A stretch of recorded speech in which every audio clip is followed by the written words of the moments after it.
Retentissement de la cloche suivi de remise des plaques commémoratives pour marquer le point culminant de la cérémonie de première cotation des emprunts obligataires tenue à Douala.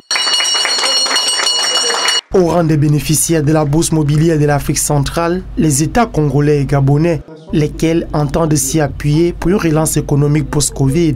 À financer une partie des moratoires de la dette intérieure, mais également à financer le plan d'action, le plan d'accélération de la transformation de l'économie gabonaise, sur la base desquels nous avons obtenu un accord triennal avec le Fonds monétaire international. Vont nous permettre de passer à la relance graduelle de l'économie à travers l'appurement progressif de la dette intérieure et également au financement du déficit budgétaire pour des nouveaux projets. Nous avons mentionné des hôpitaux et la raffinerie de Pointe-Noire. Comme vous savez, dans la zone CEMAC, nous avons des problèmes. Procéder à la transformation des produits du pétrole brut au pétrole raffiné. Des réalisations dont la cote pourrait être revalorisée à condition qu'on y retrouve, en plus des banques représentant plus de 90% de souscripteurs, des personnes physiques.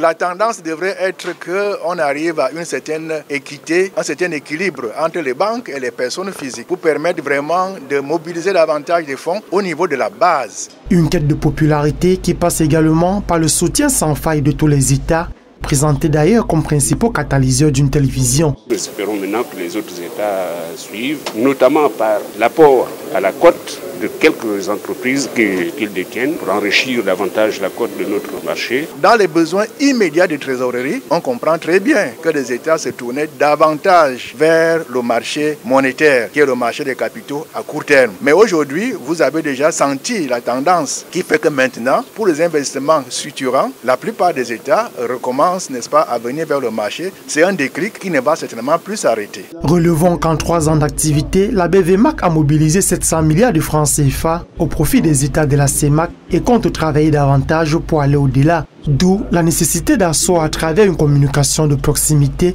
une véritable culture boursière au niveau de la sous-région.